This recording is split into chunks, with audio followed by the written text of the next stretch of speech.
көк жолдар мекені тұзақ. Түркия даласындағы біз сөз ететін осынау адамдар мен ұйымдар ойдан шығарылған.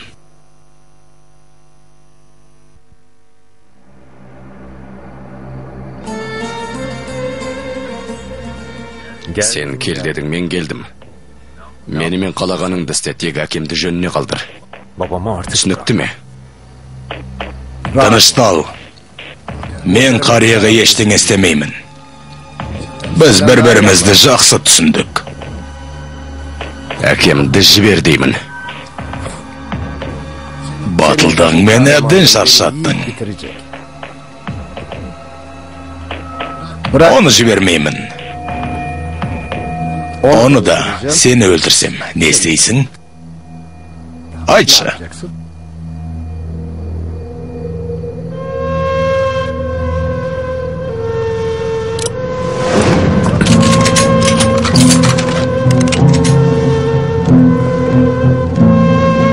Онда 3 адам қаза болады. Егер әкеңді өлтіргің келсе, сенің келгеніңді күтпес едім. Егер сен өлтіргің келсе, онда машинада отырғанда өлтіре салар едім.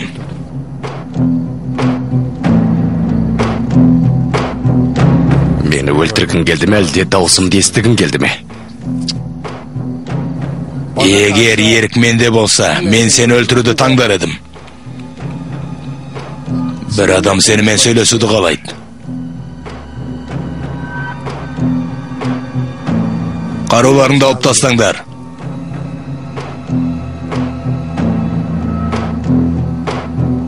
Болыңдар тезірек.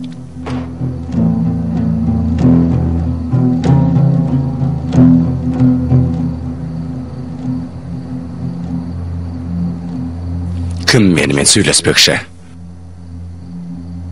Сенің өліміңді қаламайтын жалғыз адам, ол Дауд бей.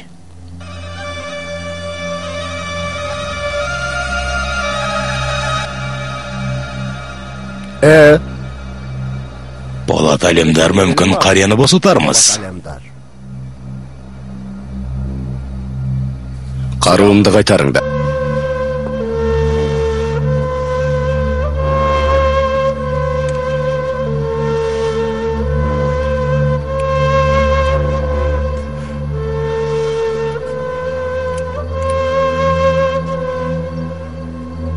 Құрметті қарияны үйіне жеткізіп салыңдар.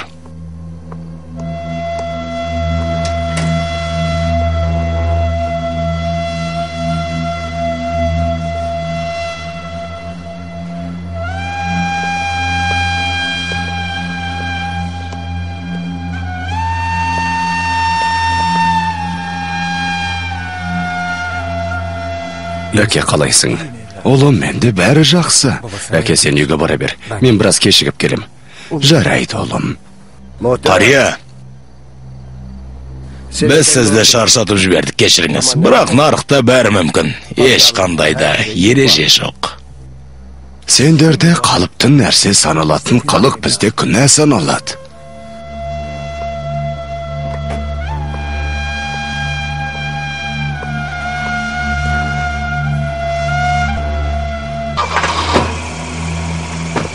Сенің әкең өзіңнен де қауіпті екен.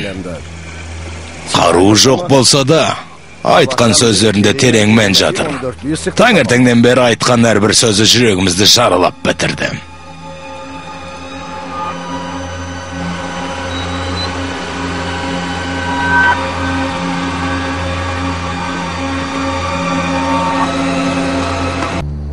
Егер екеуміздің бетпе-бет кездесіп, қан төгіссіз тарасқанымызды түсімде көрсем, бұған сенбес едім. Жаңа ғана сенің қаның ақ демес пе?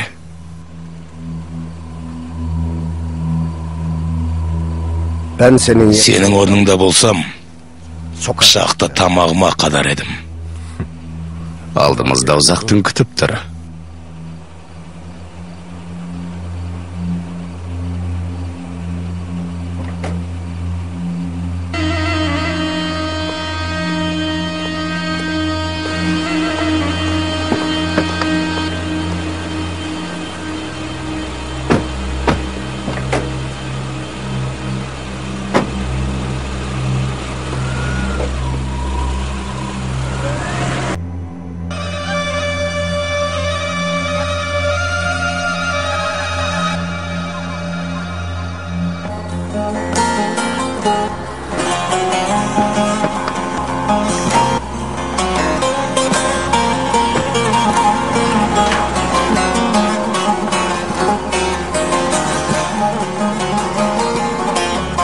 Көліктің даусын естіген сияқтымын. Назиф апа, мен қарап келейін.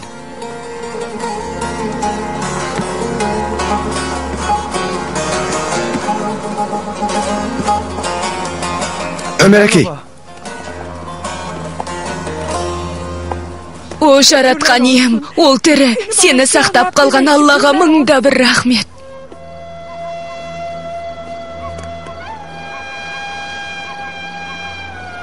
Менің жанымды сақтап қалған Тәңіріміз ұлымыздың да жанын сақтап қалады деп ойлаймын. Ұлымыздың? Өмір әкей, Полатпен не болды?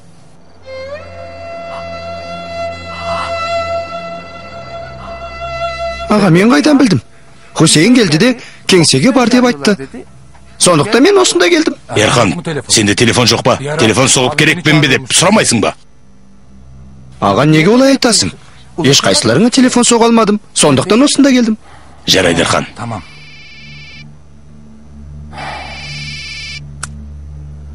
Efendim? Иә, Ерен, сен тыңдап тұрмын.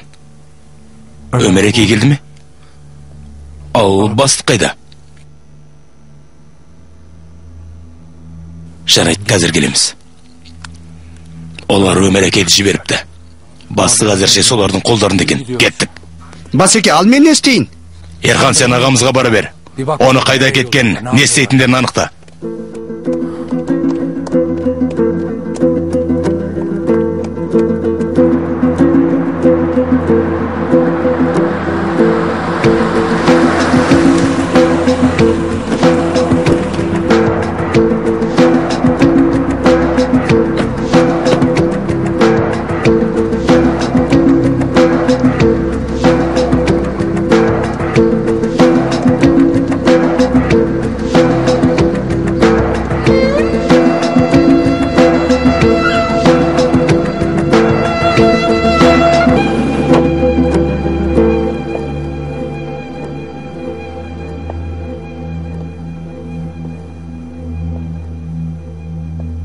Болот, біз онымен көзбе-көз сөйлесеміз. Жарайды, мырза.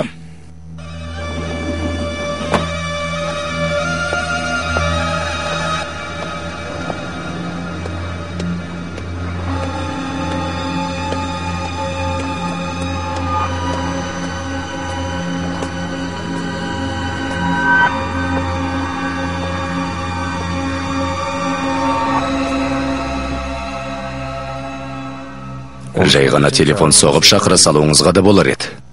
Егер соның өзі жеткілікті екенін білгенімде дәл солай істер едім. Сен маған қиянат көрсеттің. Сенің қолыңда зор күш болды. Маған да сен қиналатындай істеуге болар еді. Алайда мен олай істемедім. Бүгін түнде менде де зор күш бар екенін білгеніңді қаладым. Сендерге менен не қажет?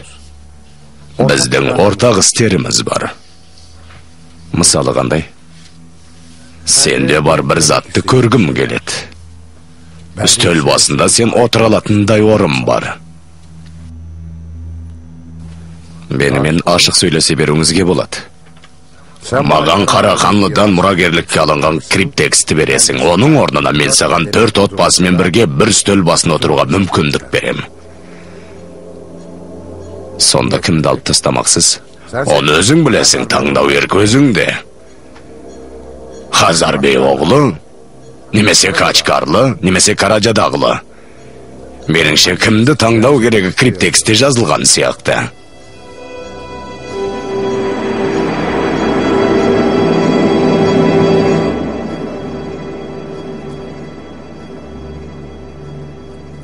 Оның телефоны әлі де байланыс аясынан тыс жерде.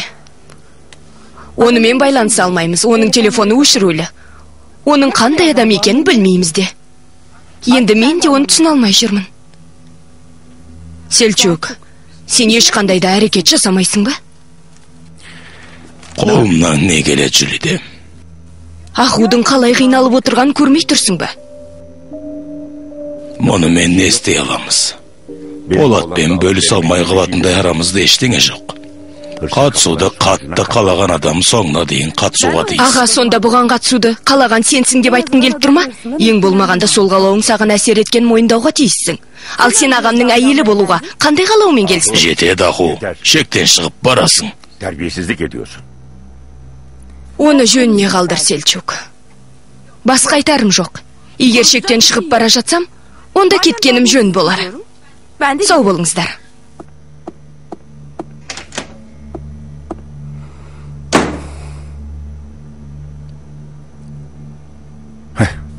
Оған не болғанын түсінсем бұйырмасын. Түсінбейтін не болыпты? Ол ғашық болды.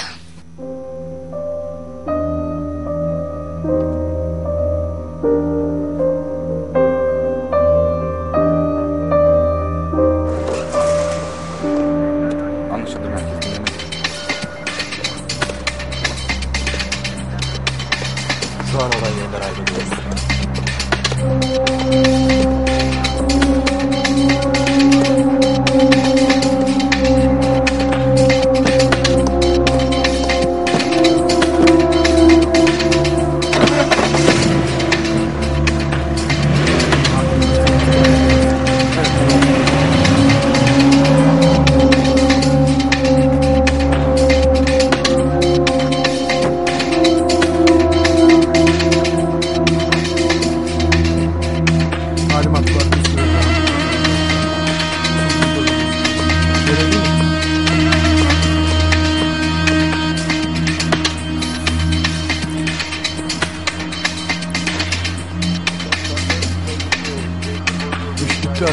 Beni şey geçiyor. Evet, dinliyorum.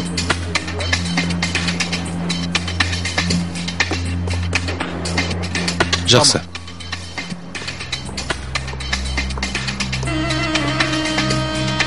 Бәрін дұрыстап қадағалаңдар. Жақсы, мырза.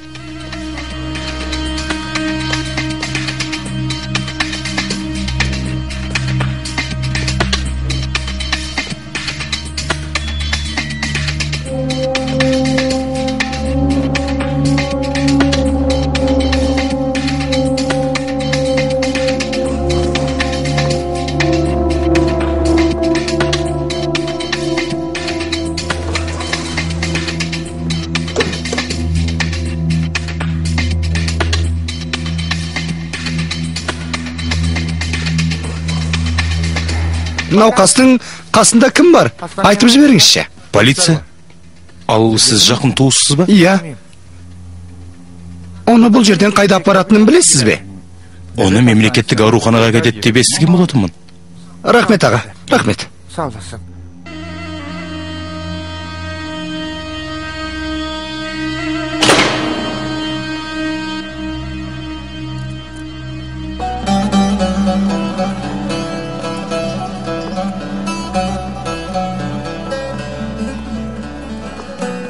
Саған түрмеден қашып шығуға кім көмектесті, Халил Ибрахим? Командир, менен ештеңе сұрамай-ақ қой. Бәрібір айтатында ештеңем жоқ. Менің жақтастарым жоқ. Түрмеден өзім қаштым, осы жерге өзім түстім. Сонда өз-өзіңді жарақаттадың ба? Әрине, Kendi kendimi vurdum. өз-өзімді аттым. Өзім досымды жетектеп әкелдім. Егер арқан берсеңдер, мойныма арқан байлап аламын.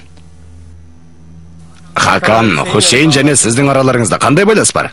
Біз таныс емеспіз. Олар көңіл айтуға келген. Duymadım.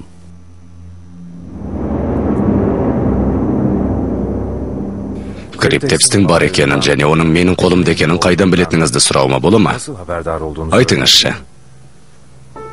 Amerika'ya götür. Сен Америкаға алып кеткендерді және берген келісімің жайында да білем. Егер бұл келісім жайында білетін болсаңыз, онда менің әкемді өлтіргеннен кейін оны менен ала алмайтыныңызды да білетін болғаныңыз ғой. Білем. Криптексті жасырғаныңды және осы келісімді жасағаныңды да білем. Мен де сен көздеген нысананы көздеп жүрмін. Криптекстің мазмұнын жатқа білем.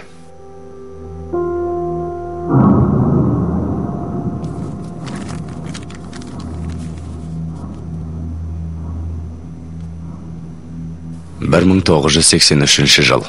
Париждегі кездесуде таңдаулы адамдармен таныстым. Олар кездесу орны мен уақытын бірнеше рет өзгертті. Олар маған мұны сеніп тапсырды. Бірінші кездесуден ықсымнан өттім. Бүгін таңдаулы мүшелердің мені не себептен шақырғандарын түсіндім. Менің алдымдағы адам Тегерандағы ақш елшілігіне жасаған шабуылды дұрыс түсіне алмаған екен. Олар бұл шабуылдың сәтсіз болғанын қалаған екен. Олар сайлауда Картердің командасы емес, неоконсерваторлардың жеңіске жеткенін қалаған.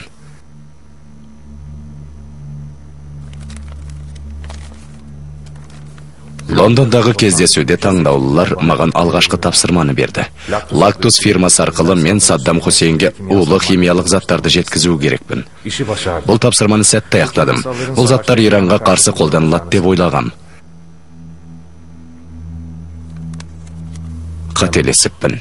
Шындығында нені көздеп отырғандарын түсінбеппін. Сол улы заттармен Халабджа қаласында 5000 күрт өлтірілді. Осы әрекеттермен олар Саддам Хусейнді күрттермен бір жылытта өштестірмек болған. Осы мәселеде түріктер, Саддам Хусейн және арабтар жеңіліс тапты. Тек таңдаулы мүшелер ғана ұтып шықты. Мен де ұтып шыққандардың қатарында болдым.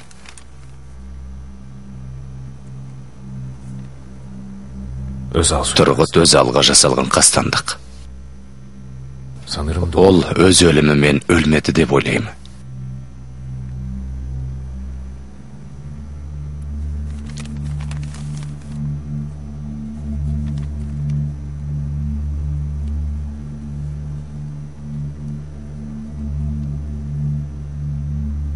Қырғи қабақ соғыс кезеңі аяқталды. Жаңа қақтығыстар басталады.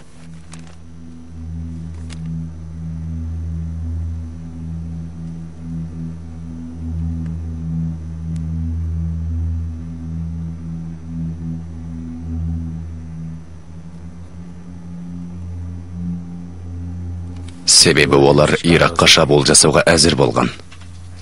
Израиль 200 күрт жанкеш лаңкестер дайындай бастады. Лондонда Ирактың шейіттер көсемдері кездесті.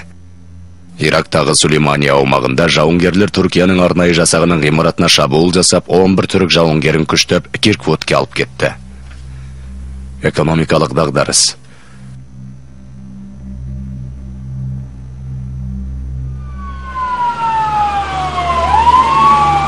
Бүгін егіздер ғимараттары қиратылды. 1995 жылы Мұхаммед Аттамен байланыс орнатқан кезімізде ол әлі оқушы еді. Банк шоттарының операциялары сараптамадан өтті. Сондықтан $10,000 төмен ақша сомасы аударылды. Операцияны жүргізудегі халықаралық байланыстарды орнатуды Махмуд Салем қадағалап отырды. Олар Махмуд Челеби және Махмуд Салих есімдерін жамылып өмір сүрді. Олардың біреуі фабрикалардың біріне жұмысқа орналасты.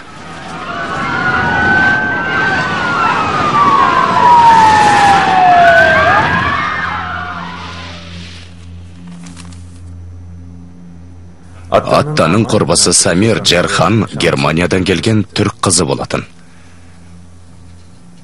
Қыздың ағасы Түркияның қауіпсіздік басқармасының бастығы болған. Аттаның әкесі көрсетілімінде теракттарды Моссад жасап деп айтты. Біз мұндай ақпараттың жария болуына жол бермедік. Бүкіл әлемге бір-біріне қарама-қайшы ақпараттар жайыла бастады. Өзімнің тырысуларымның барлығы бекер боп жатыр ма деп ойлай бастадым.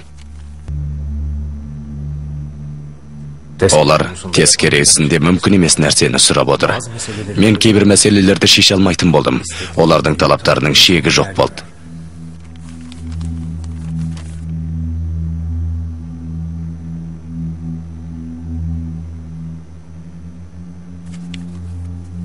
Сенің алдыңдағы адам Иран мәселелері үшін өлтірілді.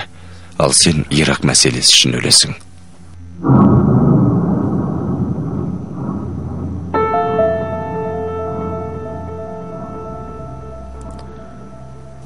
Егер көздеп жүрген мақсатыңызды дәл айтсаңыз, онда криптекстің көшірмесін бере алам. Қарағанлыны өлтірген кезде мен де ғибадатханада болғам. Қарағанлының өлімінен кейін жаңа дәуір басталды. Бұрын бір ғана идеал болатын. Бүкіл әлемді қуат пен капитал бір ғана идеалға қызмет етті. Салаларды бөлу, сол салаларды басқару және бөлу мәселелерінде Америка мен халықаралық капитал иелерінің арасында дау-дамай пайда болды. Пікірлері келіспеді. Сіз кімнің жағындасыз? Бүгінгі таңда мен түрік мемлекетінің жағындамын. Қай қанатында? Мықты қанатында.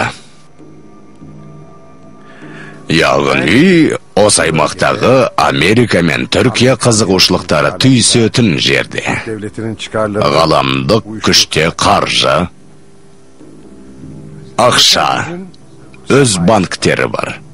Алайда, әскері жоқ. Түсінемісің? Басқа мекемелермен келісуге болады. Сорыста ақша жоқ. Олар мемлекеттерді қызғылт сары жасап басқарып отыр. Ал таңертең олар болмағандай болады. Сорос бүкіл әлемге Американың дұшпандық қарым-қатынасын таратып отыр ма? Күн сайын қазір Америка басшылығының қателіктерін хабарлап отырған жоқ па? Біз Түркияның бөлінгенін қаламаймыз. Әлемдік қаражаттың егерлері бастапқы кезеңде әлемді 500 мемлекетке бөлген. Сөйтіп ол мемлекеттерді өз қаражаттарын пайдаланып басқаруды қалайды. Ал Күрдістан ше? Күрдістанның егемендігін қаламайсыз ба? Сені осы жерге келу үшін әкеңді ұрлап кеттім. Күрдістан қауіпі де сонша уақыт алады. Түркияда орыстар мен Еуроодақты әсер етуі аяқталған кезде ол қауіпте жойылады.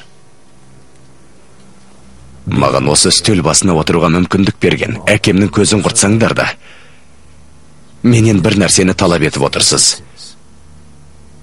Яғни сіздерге бір нәрсе қажет. Таяу шығыс. Еуразияны сенсіз, менсіз, Америка мен Түркиясыз ешкімді басқара алмайды. Сен бармысың, әлде жоқ бұсың?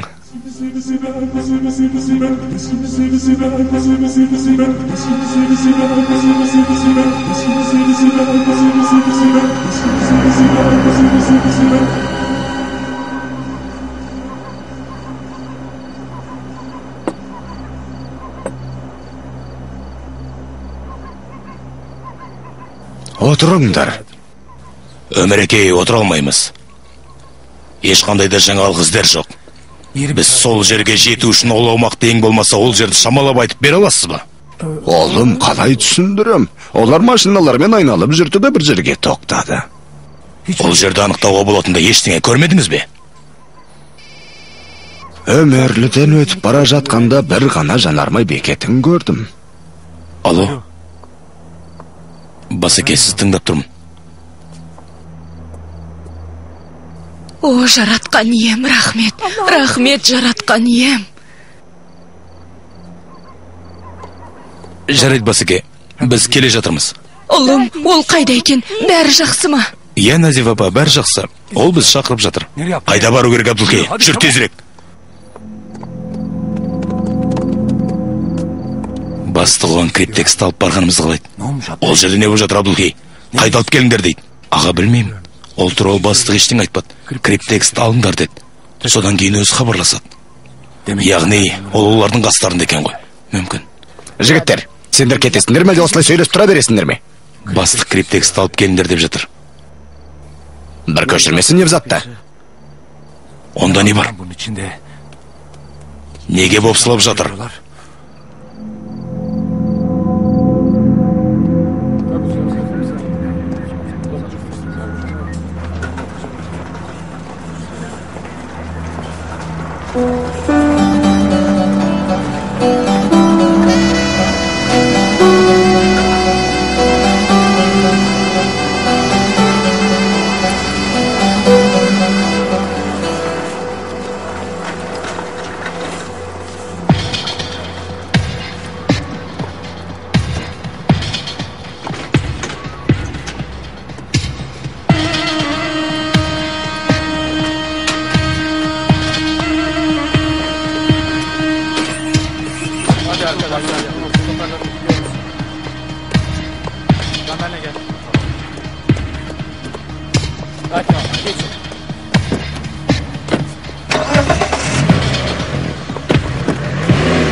Қане балақай, қайда жасырып қойдың?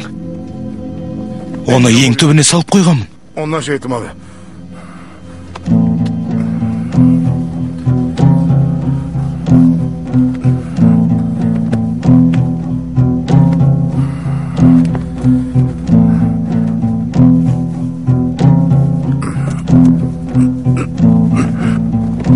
Осыма сенің тығып қойғаның?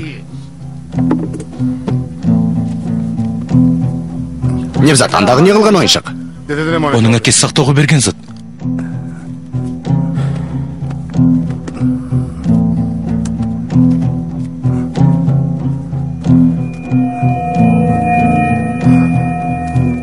Осы есік пе?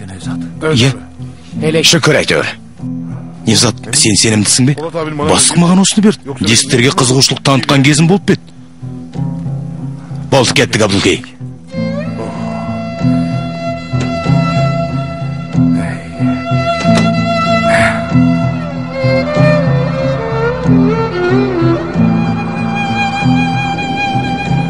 Абдулкей, енді не істейміз? Олармен атысқа түсеміз бе? Егер сондай бір нәрсе болатын болса, бастық бізге ескертетін еді ғой. Мұны телефон арқылы айтады деп ойлайсың ба, Абдулкей? Мематиға егер қарулы қақтығыс болса, бастық қатерде болмас еді. Мұны бастыққа бергеннен кейін біз өлтірулері мүмкін. Жарайды аға, қажет болса атысармыз. Бос сөз сөйлеме.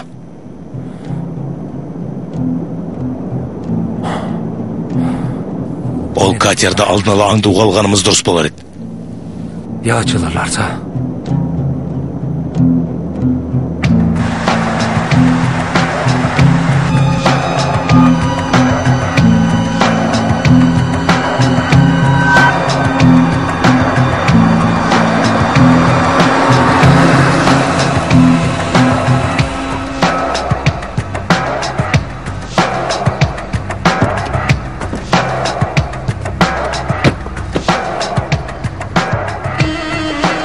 Маған бер. Осында күтіңдер.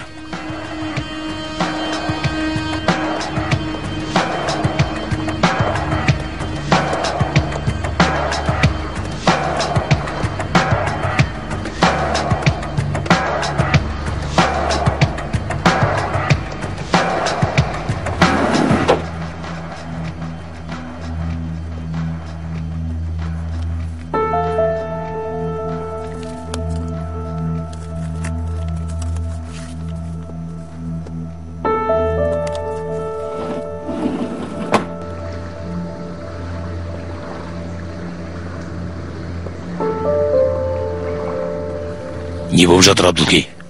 Бір нәрсе түсіндің бе? Аға, бір нәрсен ғана түсіндім. Олар бір келісімге келді.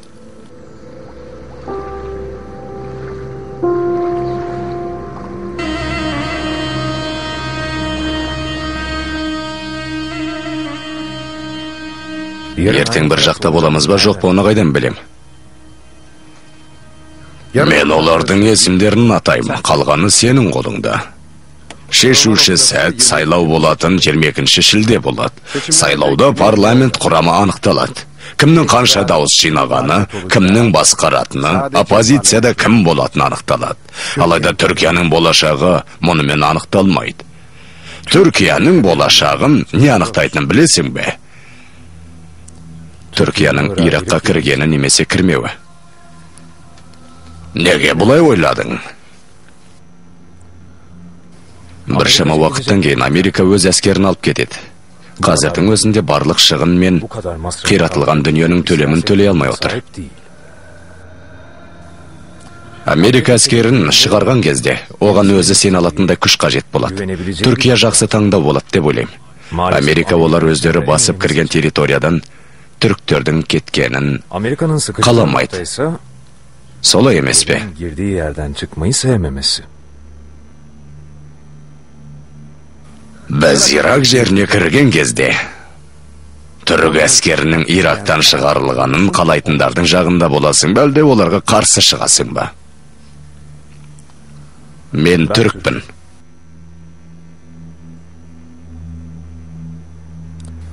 Бірақ бір нәрсені ғана білем.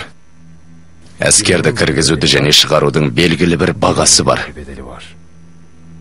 Тіпті әскерді ол жерден шығарудың белгілі бір бағасы бар. Қазір біз әскер кіргізбеу үшін ақша төлеп отырмыз.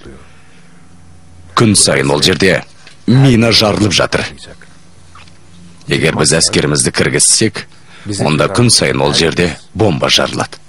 Егер ол жерден шықпасақ, барлығы оның ішінде сіз де, біз де ол жерден шығаруға тырысатын боламыз. Şimdi söyleyin. Ал енді маған мынаны айтыңыз. Торасқа жасалған қастандық осы күштердің бөлінуінде қандай рөл атқарды? Бір көзіңді олшылдарға, ал екінші көзіңді глобалистерге қысып отыра алмайсың. Екі көзіңді де жұмғаныңды қалайтын адамдардың болатыны хақ.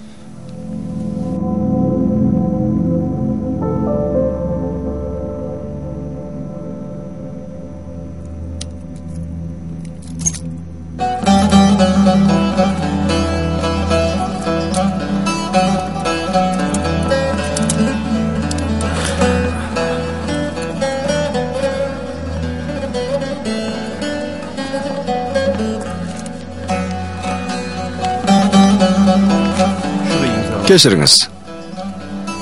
Рахмет. Жүріңіздер.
Рахмет.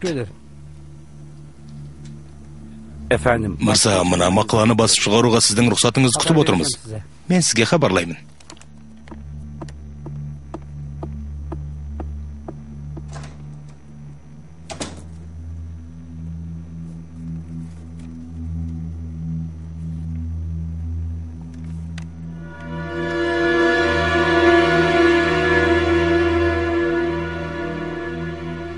Мемлекет Чагыры қаражат жинасын деп оған жерлер берді. Алайда Чагыры орыстармен атомдық қару жасау жөніндегі істермен айналысып, ағылшындармен қаржылай істерге араласты. Ол сіздермен бұрыннан бері жұмыс істеп жүрген жоқ па? Саған бір нәрсені ғана айталам. Мен үшін бұрыннан деген түсінік жоқ. Қараханнан өлтірген сенсің ғой, солай ма?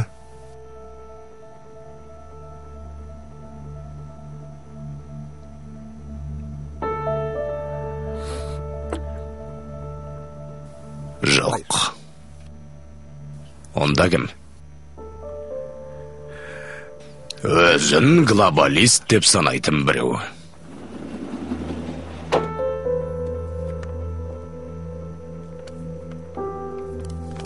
Олар мына мақаланың газетке шығаруға рұқсат беруіңіз күтіп отыр.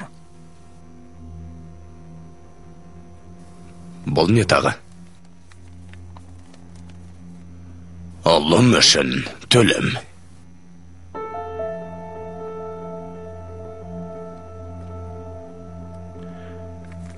Мақаланы алғашқы беттен алып тастаңдар да ортадағы беттерге басыңдар. Бұл менің мейірімділігім.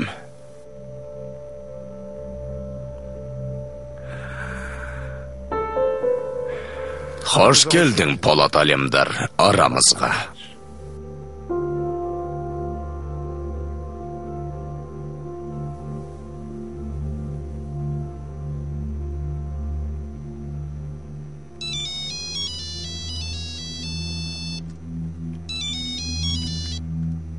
Тыңдап тұрмын.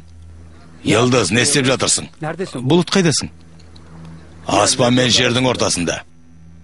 Бұлыт, сенің істеп жатқаның үлкен қателік. Полаттың әкесін ұрлап, жаман іс бастадың. Дауд бей, бұл мақала кішігірім хабарлама ретінде шықсын дейді. Жұртшылықты ұсақ-түйек қылмыскерлердің ісімен дүрліктірудің қажеті жоқ дейді.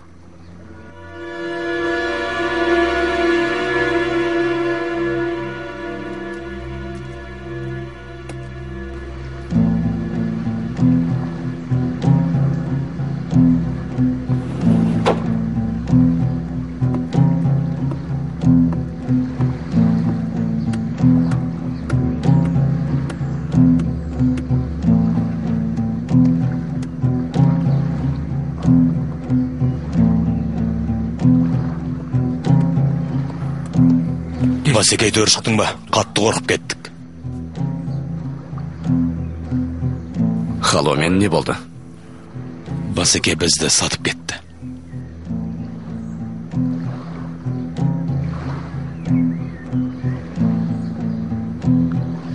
Барып көрейік. Кім кімді және кімге сатып кеткенін.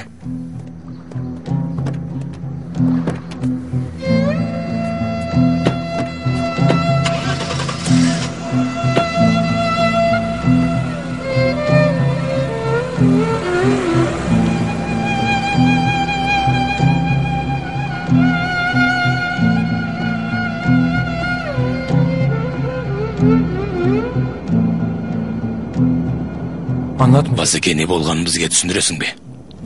Мемати, нені түсіндірейін? Олар өмерекейді жіберді. Сені өлтірген жоқ.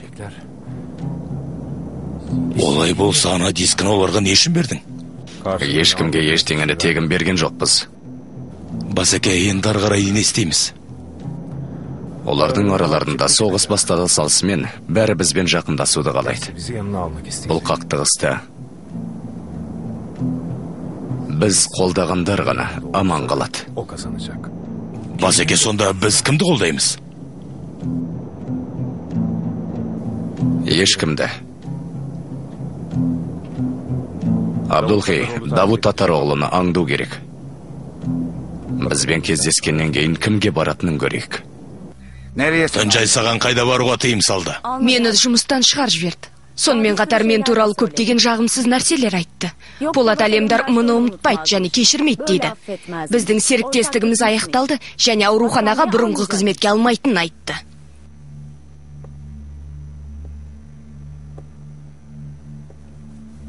Бұл туралы Тұран бейге хабарладың ба? Жоқ, онымен байланыса алмадым. Хабарласа алмағаның жақсы болған екен. Бұл мәселені өзім шешіп берем. Сонда қалай шешеді екенсің?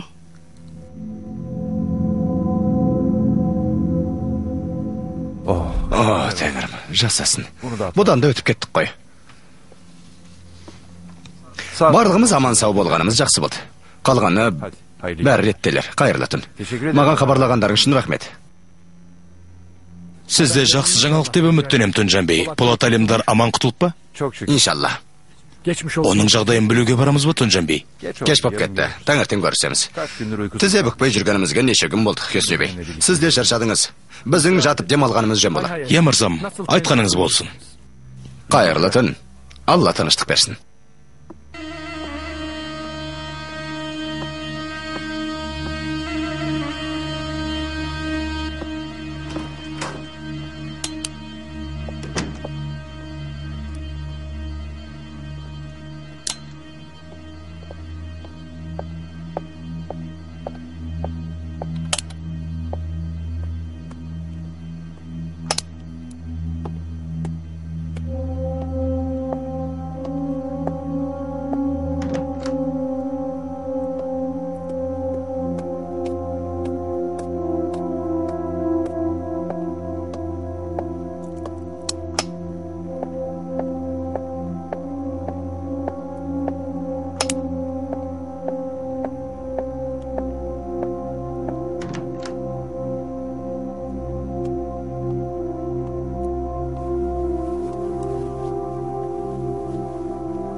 Қалай ғана мені сатып кеттіңіздер? Маған алғыстың орнына осыны айтып тұрсың ба? Bu üslubu sana yakıştıramadım. Сіз достарымды полицияның қолына береді деп ойламаппын. Мен сізден қолдау күткен едім. Мен сені терге алмаймын. Сол сияқты, сен де мені терге алмайсың. Егер сізді сатып кетсем, мені тергеуіңізге болады. Сен түсінбей тұрсың, Полат. Сенің орныңа басқа адамдарыңды құрбан еттік. Түсінем. Бірақ мұның бәрін қорыта алмай отырмын. Бұған дейін ешкімді құрбан етіп көрмеппін. Сен бе? Сонда кімді құрбан етіппін? Ең алдымен өзіңді құрбан еттің. Мемлекетті мұндай мәселелер қызықтыра ма? Бостандықта өткізген күндері. Халы үшін серуен болсын, ал түрмеде өткізген күндерін демалыс деп санасын. Мұның бәрі не үшін қажет? 3 адам түрмеде отырса, татар оғлы бұдан қандай абырой алады? Айтыңызшы. Мұнда абырой да, күш те маңызды емес. Мемлекет бәріне де дайын. Алайда татар оғлы мемлекеттің абыройына дақ түсір алады. Ал мен ондайға ешқашан жол берген емеспін. Бермеймін де. Бұл істі жалғастырғанымды қалайсыз ба? Оны жалғастыруға міндеттісіз. Олай болса, маған ескертпей, ешкімді құрбан етпеңіз. Benim için feda etmeyin. Достарымның қасымда болғандарын қалайым.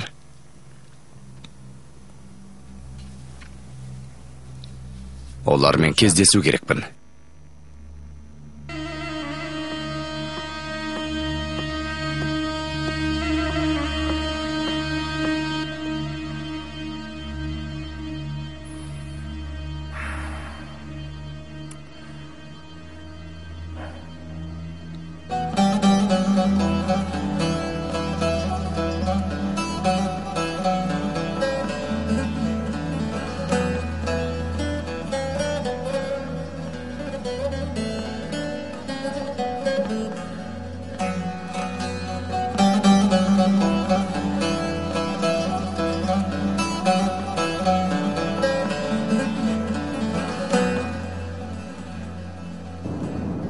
Басеке, бізге олармен кездесуге рұқсат етпейді. Рұқсат етеді, еткенде қандай.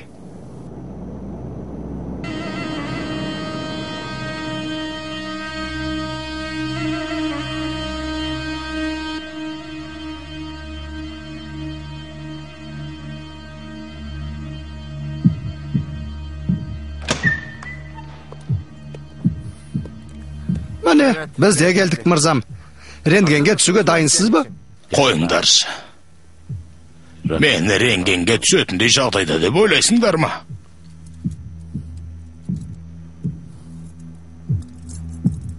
Аға, біз бұйырылған нәрсені ғана орындаймыз. Рентгенге түсір деді, яғни рентгенге түсіру керек.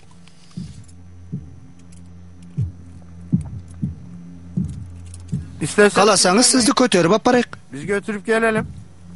Біз сіздермен бірге барамыз. Алла, жиен, мен онда апаруды өздерің шештіңдер ме? Бас дәрігер бұл туралы біле ме? Сіз қылмыс жасаған болсаңыз да, бас дәрігер рентген суретін өзі тексереді.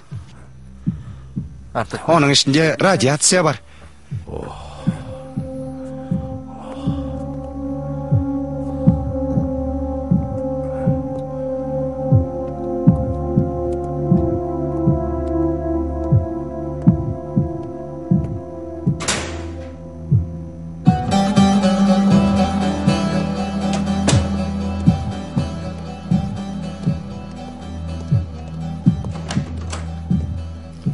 Sizlerge бұл жаққа кіруге болмайды.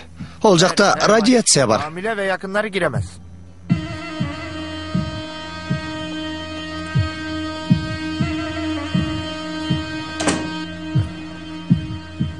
Бұл ұзаққа созыла ма? Сержант, біз оны суретке түсірмейміз ғой. Оны рентгенге түсіреміз. Әрине бұл ұзаққа созылады. Бұл емханадағы алғашқы кезекшілігіңіз бе? Иә. Қайдансың? Кайсериден.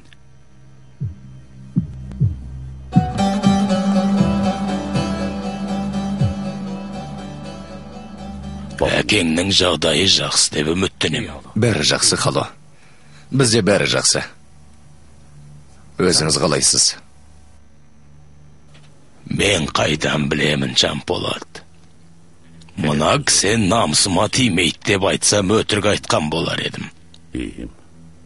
Seni көргеніме қуаныштымын. Аға, қашуға дайынсың ба? Қайда? Аға, қалаған жағыңа. Біраз уақыт шетелде өмір сүресің. Қанша уақыт? Ұзақ. Жоқ, Жанболат. Менің жасыма қарасаңшы. Өліп қалсам не болады? Отаным мені сағынады ғой. Аға, қырсық па? Африкада бұйра шашты қара қыздар бар. Мен ұзақ күттірмеймін. Сенің қасыңа барам. La de hadi. Ол жерге бармаймын.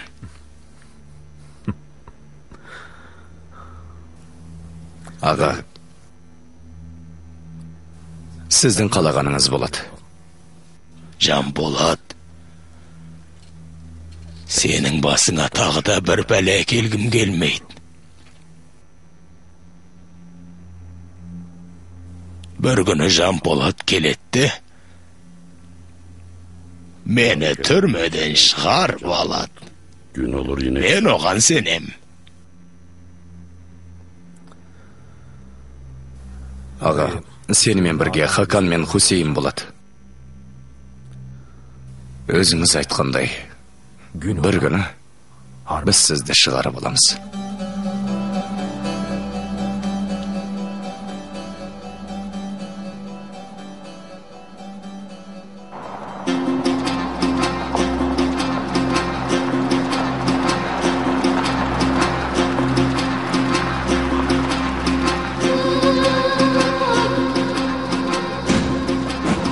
Кірді, іс таяқта.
Хөсне бей.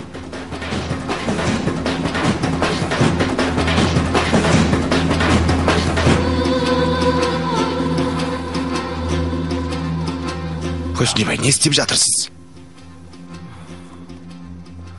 Жел соғып тұрма деп ойлағанмын. Ағаш бұтылары терезеге соғылып, дыбыс шығарып тұрма дегенмін. Ал мұнда ешқандай да жел жоқ. Ағаш бұтылары терезені соқпапты. Терезе ешқандай дыбыс шығармайды. Сөйтсем бұл шыбын екен. Тұнжай бей, оны өлтіріп тастадым.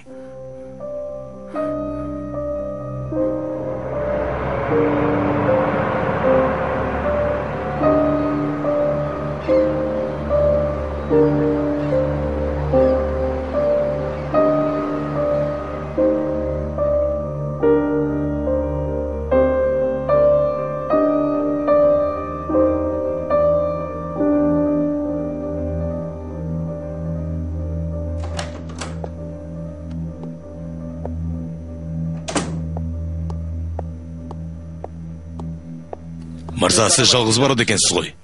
Иә, Бұлбұт, кеттік.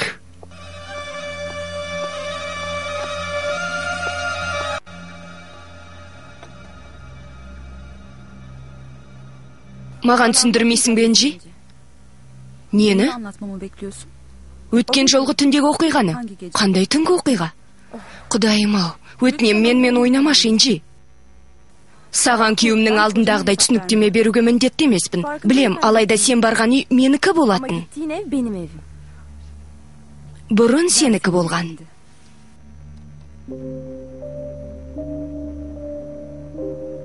Екеуінің араларында бір нәрсе болды ма? Маған шындығыңды айт.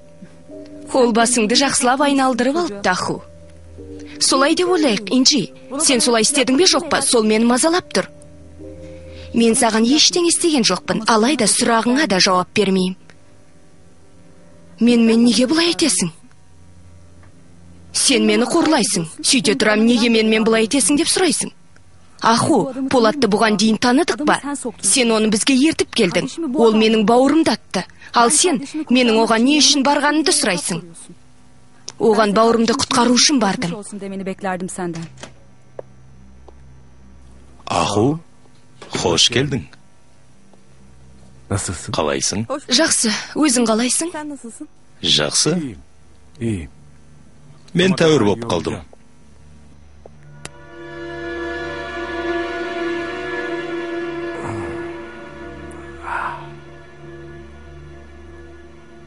Тіпті не айтарымды да білмеймін. Сенің келгеніңнің өзі жеткілікті. Мен де сенімен сөйлесейін дегенмін.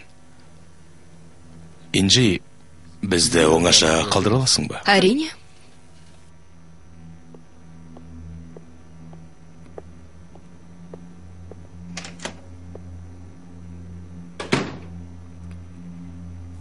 Фуат, сен мен болған жағдайға менің еш қатысым жоқ екен білесің ғой. Өтіп кеткен жағдай туралы сөз қозғағым келмейді. Olanları ve geçmişi konuşmak. Алғаш рет өліммен бетпе-бет кездестім.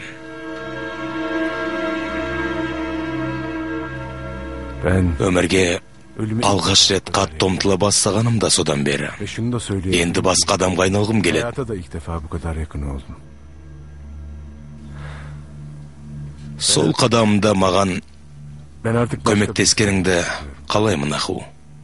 ve bana yardım et. Сенен көмек керек. Қалай? Маған тұрмысқа шық. Фуат, не деп айтып тұрсың? Сенің әйелің бар емес пе? Әйелімнің болғаны рас.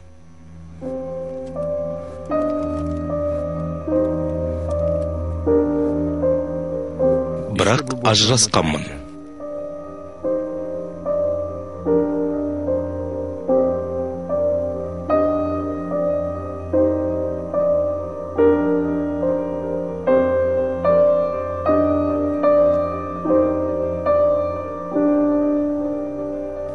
Маған тұрмысқа шығасың ба?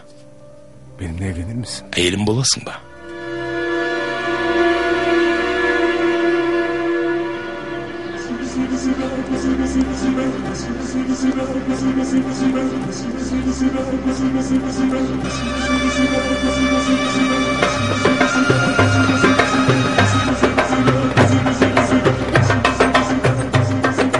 Бұлар неге бір көлікпен шықты? Олар бізбен татуласты емес пе?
Biz қайда бара жатырмыз?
Kettik.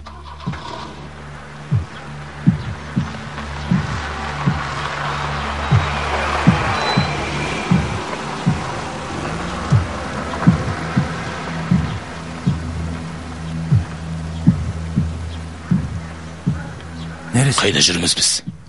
Білмеймін.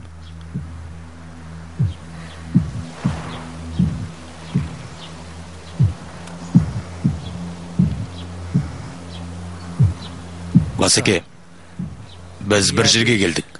Сонда қай жердесіңдер, Мемати? Басеке, Дауыт келді. Ол елсіз жерге тоқтады. Қасында жүргізушісі де қорғаушы да жоқ. Тіпті Бұлытты да қалдырып кетті. Мемати, сендер қайдасыңдар? Басеке, білмеймін. Бір орманның ішіндеміз. Мемати, күтіңдер.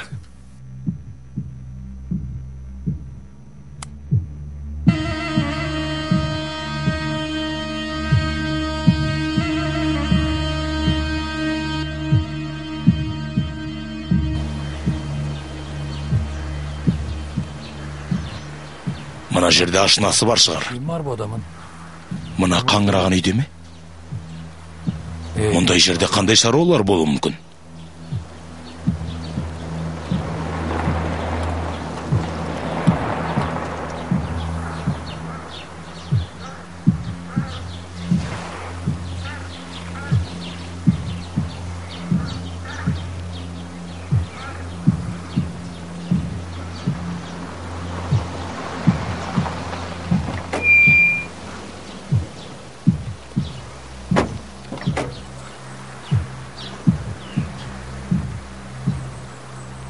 Бастық келген шоны аңдайық.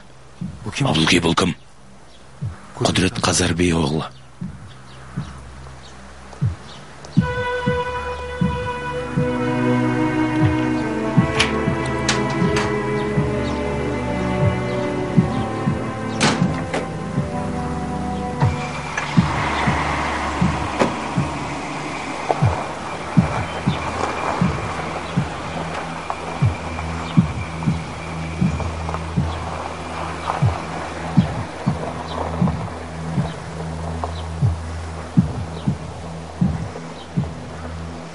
Мұнда не үшін келгендер енді түсінікті бола бастады.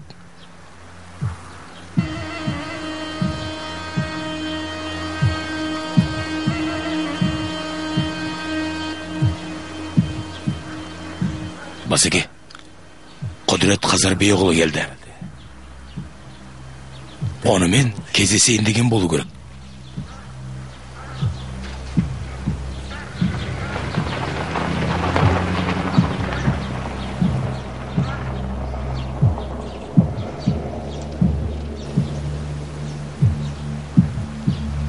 Басеке тағы да біреу келді.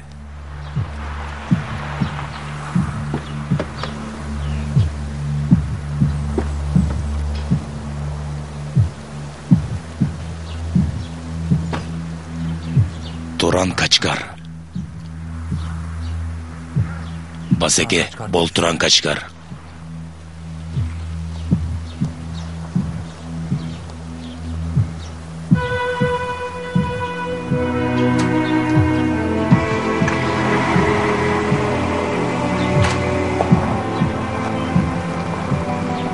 Басеке, олар бұл жерде 40 пышақ болады, немесе жинақталған мәселелерін шешеді.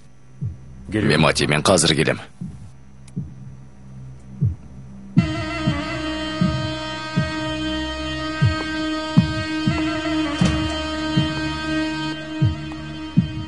Көрмөз шығамыз.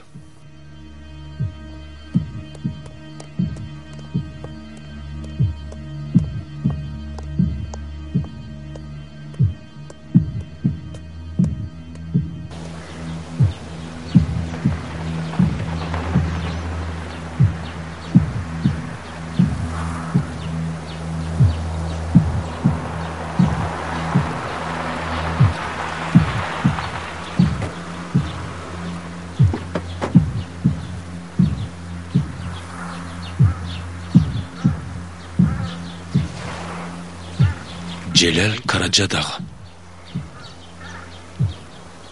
Тағы да біреулер келе ме?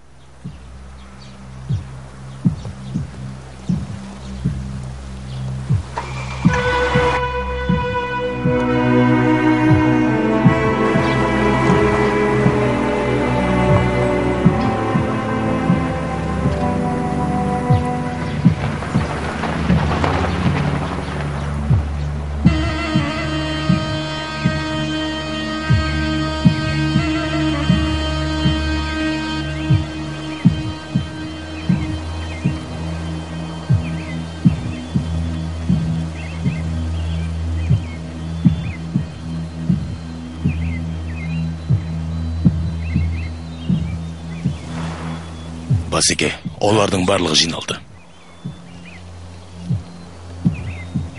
Төртеуі де осында. Қастарында жүргізушісі де, күзетшілер де жоқ.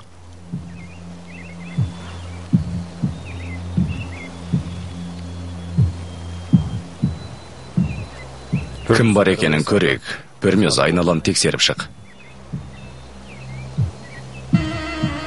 Ал біз не болып жатқанын көрейік.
Олар қайда кетті? Олардың осында кіргеніне сенімдімісің? Е, олар осында кірген. Осында дегенің қайда?